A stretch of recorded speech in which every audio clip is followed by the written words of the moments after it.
شالوم أروح قن قربانكم مدوات قانا وقداي تكاتل زلهم زخبركم من زخبركم بريكينج نيو حدش عملت هلا حدش جينا ساعات حيزنا لكم متينا لنا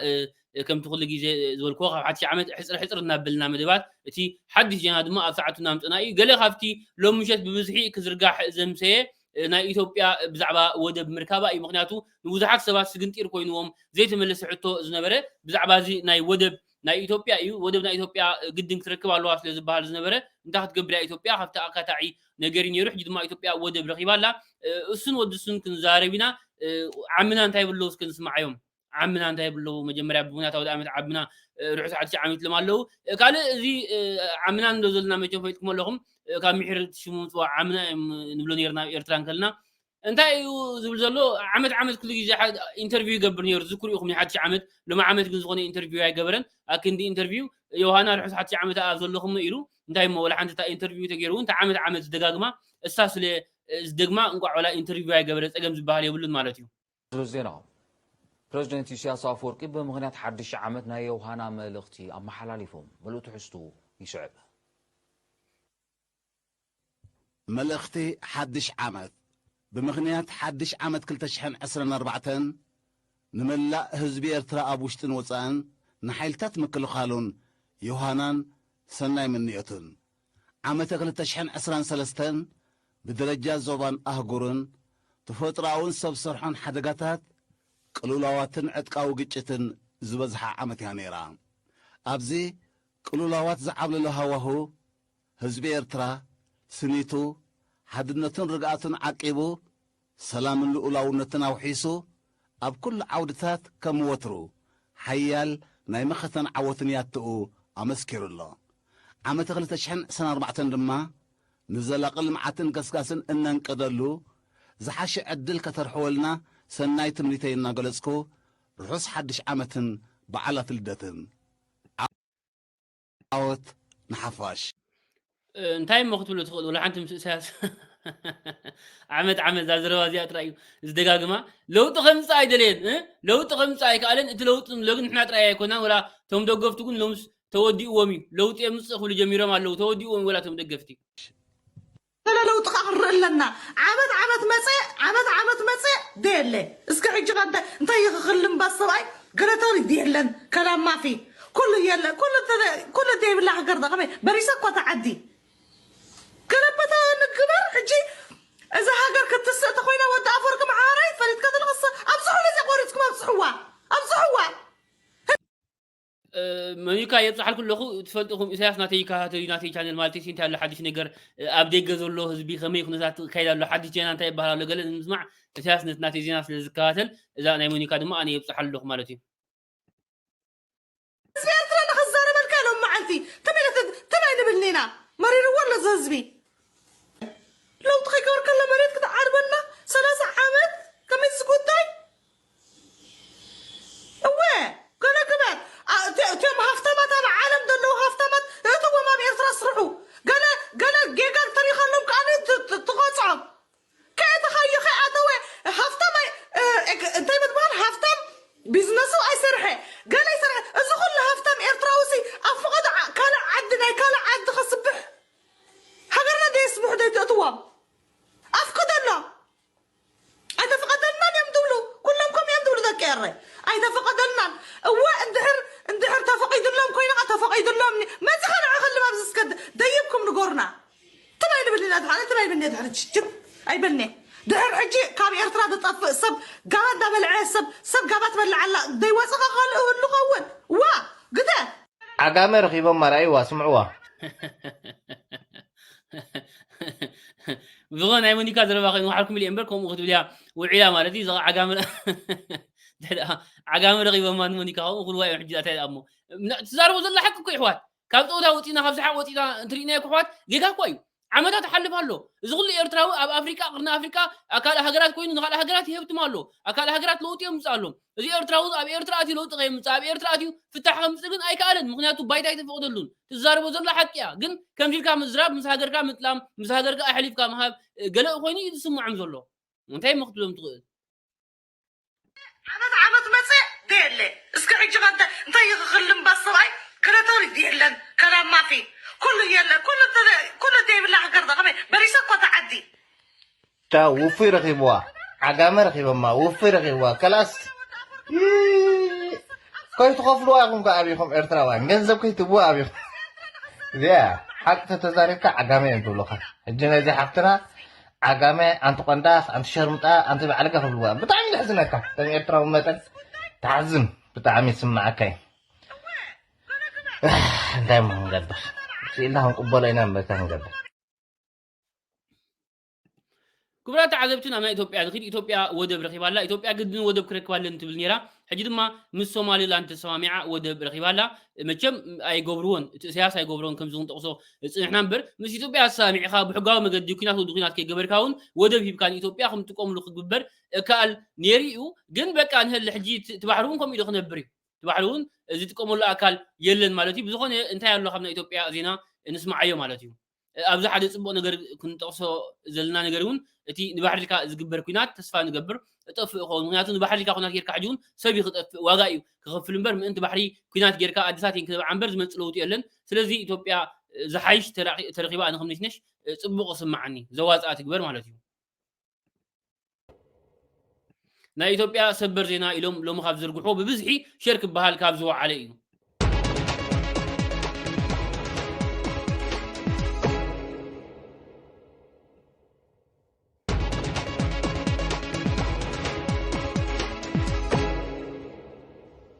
ሰበር ዜና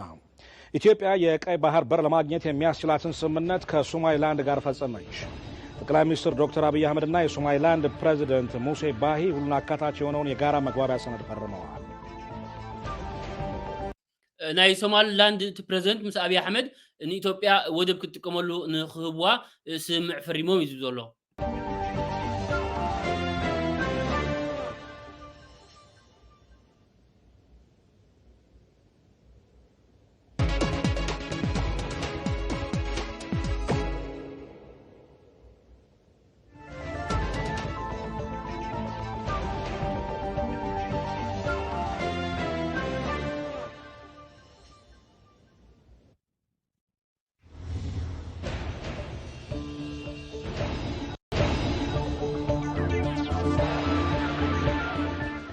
በዚህ ጉዳይ ላይ ተጨማሪ ማብራሪያ ለሰጠን ሪፖርተራችን ሮዛ መኮንን አሁን በቀጥታ መስመራችን ላይ ትገኛለች። እንደምን ዋልሽ ሮዛ? እንግዲህ ዛሬ ኢትዮጵያ የቀይ ባህር ለማግኘት የሚያስችላትን ስምምነት ከሶማሊላንድ ጋር ፈርማለች፣ እንዲሁም ስምምነት ፈጽማለች። እንግዲህ ስምምነቱ እንግዲህ አጠቃላይ ይዘት ምን ይመስላል? እንደገና ደግሞ ይህ ስምምነት إذا مسؤول زلا ريبورتر أبصارته محل زلا أبزعات سمع كم يو أنت يتقوموا أنت يتناتو صبغ نجار بلا زلا بناتو أبي توبي أزخم حدا عبي نجاريو تقاط إيرو زلا عبي رغبة كم زرخبي أمرهم شر زولو وعلم زلو أبي أحمد ون على فيسبوكو شر إلنيرو بزعوازي تي أبي أحمد على فيسبوك ناتو شر كبلون كله ولا عندي بزح مجلسي أي هابون يرن إجرام من قدي تحاولي تعمتان ملؤك خوني ليه فتاري مسجن إنجيل لا منهم اللي بالي يشلال أملاك مسجن برك على زبال يلهم بمبال ذات يوازن لكم سئلي زرقي حواني يرو أبناتو فيسبوك مالتيو سلزا أبي أحمدون فتار مسجن بمبال يو شر يلوزون له نقطة እንደው ለኢትዮጵያ ምን አዲስ ነገር ይዞ ይመጣል? ምን ድል ይፈጥርላታል? ምን ጥቅም ያስገኝላታል የሚለውን ጉዳይ እስቲ ትንሽ ማብራሪያ ብትሰጪን። አመሰግናለሁ መሰለ። እንግዲህ ዛሬ ለኢትዮጵያውያን ለመላ ኢትዮጵያውያን ትልቅ ቀን ተደርጎ የሚቆጠር ነው። ኢትዮጵያ በሰጥቶ መቀበል በተለይም የቀይ ባህር በር ማግኘት ማልማት በጋራ በትብብር ከጎረቤት ሀገራት ጋር የመስራት ዋነኛ ዓላማ አድርጋ ስትንቀሳቀስ እንደነበረ ይታወቃል። የኢፌዴሪ ጠቅላይ ሚኒስትር ዶክተር አብይ አህመድም በተደጋጋሚ እያደገ ካለው ኢኮኖሚ ጋር ሊመጥን የሚችል እያደገ ካለው የህዝብ ብዛት ጋር እንዲሁም ደግሞ ኢትዮጵያ ያላትን በቀጠናውና በአጠቃላይ በዓለም አቀፍ ደረጃ ያላትን ተጽዕኖ ትኩረት በማድረግ እነዚህ ሂደቶች እንግዲህ አማራጭ የሆኑ የባህር በሮች እንዲያስፈልጉ ያስገድዳልና ሰጥቶ በመቀበል ከጎረቤት ሀገራት ጋር የውጭ ጉዳይ ፖሊሲው በሚፈቅደው እና ባስቀመጠው ድንጋጌ ውስጥ ሆኖ አብሮ ለመስራት የሚያስችሉ ጥረቶችን ሲደረግ እንደ መንግስት እንደነበረ የሚታወቅ ነው። ዛሬ ይህ በተለይም ከሶማሌ ላንድ ጋር የጋራ የመግባቢያ ስምምነቶች ወይም ደግሞ ሜሞራንደም ኦፍ አንደርስታንዲንግ ተብሎ የሚጠቀሰው ማለት ነው ብዝሃ አቀፍ የሆነ በርካታ ስምምነቶችን በውስጡ ያካተተ ስምምነት ተፈርሟል። የኢፌዴሪ ጠቅላይ ሚኒስትር ዶክተር አብይ አህመድ ከሶማሌ የሶማሌላንድ ፕሬዝዳንት ሙሴ ባሂ ጋር ነው ይህንን ፊርማ ከደቂቃዎች በፊት ያኖሩት። በዚህ ፊርማ ውስጥ እንግዲህ በትምህርት ዘርፍ፣ በኢኮኖሚው፣ በወታደራዊ ትብብር በጋራ ለመስራት የሚያስችሉ በርካታ ጉዳዮች የተካተቱበት ነው። ይህ እንግዲህ የሁለቱን ሀገራት ግንኙነት የበለጠ በሚያጠናክር መልኩ ወደ ከፍታ ሊያደርስ የሚችል እድል እንደሚፈጥር ይታወቃል። ከዚህ ጎን ለጎን ግን የኢፌዴሪ ጠቅላይ ሚኒስትር ዶክተር አብይ አህመድ ማለት ነው የዛሬ ኢትዮጵያ የስብራቷን የምትጠግንበት ቀን ነው ሲሉ ነው ይህንን ትልቅ ድል የገለጹት። ምክንያቱም የዚህ ስምምነት ውስጥ የተካተቱት አንዱ ከዚህ ከባለ ብዙ ውስጡ ካካተታቸው ስምምነቶች ውስጥ አንዱ ተደርጎ የሚቆጠረው የባህር በርን የማልማት ስምምነት ነው። በሊዝ ኢትዮጵያ ለ50 ዓመታት የሚቆይ ስምምነትን ከሶማሌላንድ ጋር መፈጸም ችላለች። ይህ ደግሞ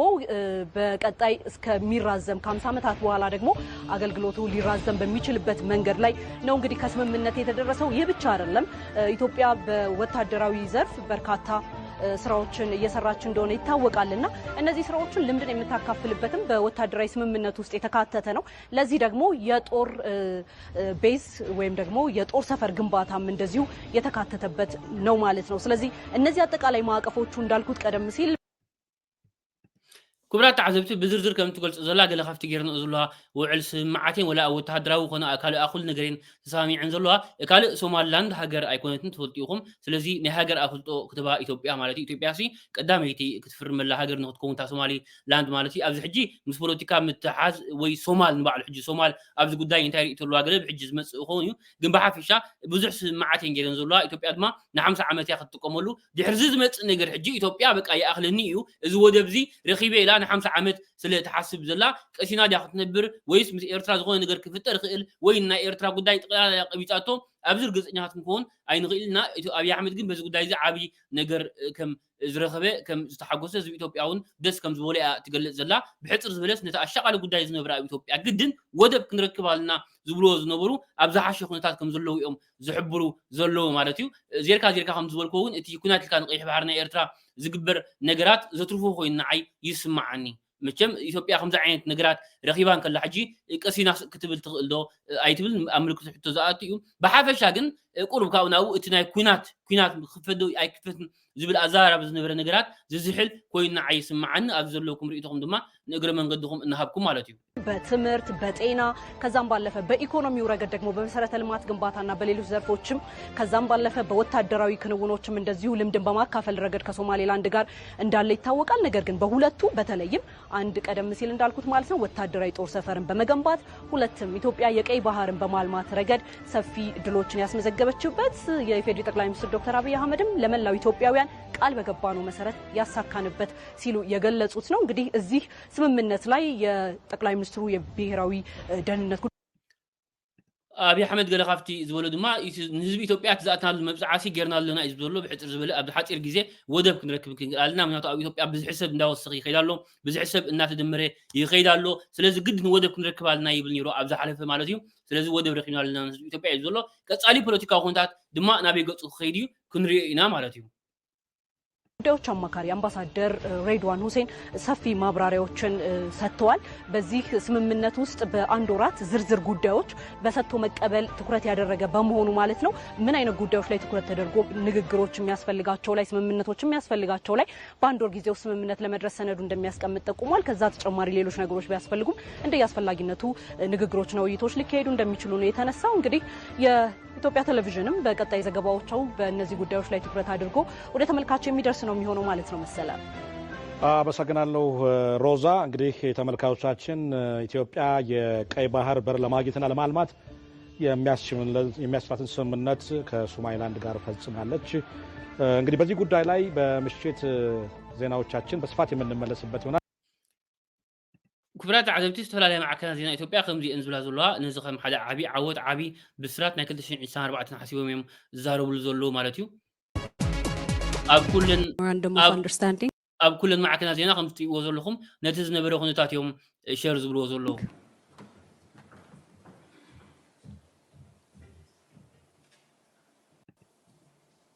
The MOU for a photo opportunity.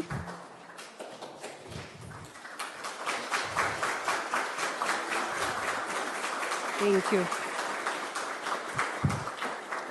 Thank you, Excellencies. Please have a seat. President Musa Bihi, Somaliland President, ክቡር አፈ ጉባኤ ታገሰ ጫፎ፣ ክቡር ምክትል ጠቅላይ ሚኒስትር ደመቀ መኮንን፣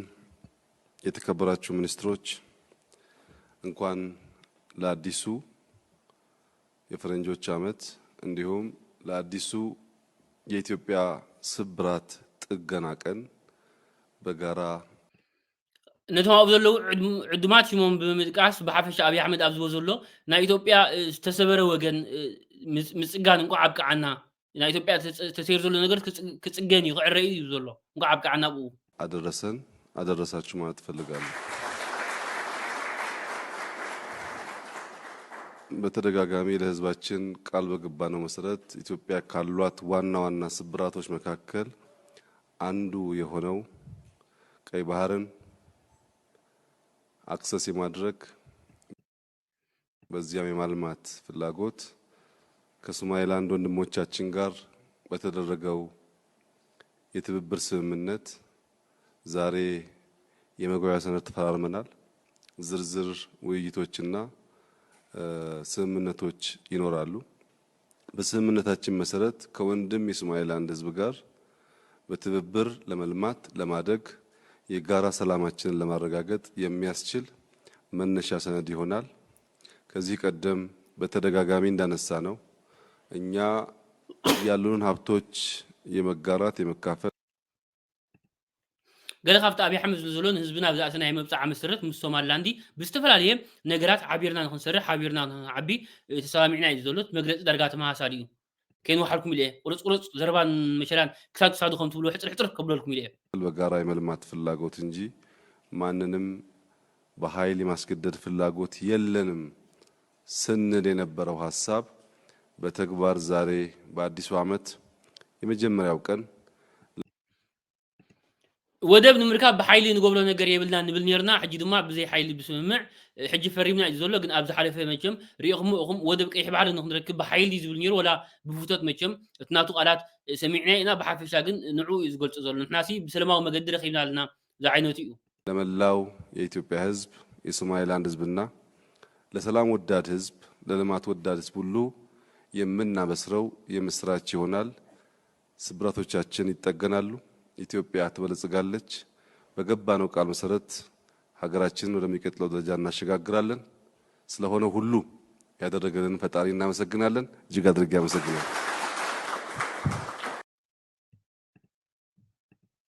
ክቡራት ተዓዘብቲ ብዝኾነ እዚ ይመስል ናይ ሎሚ ዜና ኣብዚ መደበይ ዘለኩም ርእቶ ሃብኡኹም ላይክ ኮመንት ሳብስክራይብ ከዓ ኣይትረስዑ ኢኹም ደጊመ ደጋጊመ ርሑስ ሓድሽ ዓመት ጋዜጠኛ ነሽ ሸኻፍ ሃገረ ጀርመን ይቐኒለይ ርሑስ ሓድሽ ዓመት ከዓ ኢለ ታበታደር ፍቅር መደበይ ከዓፁ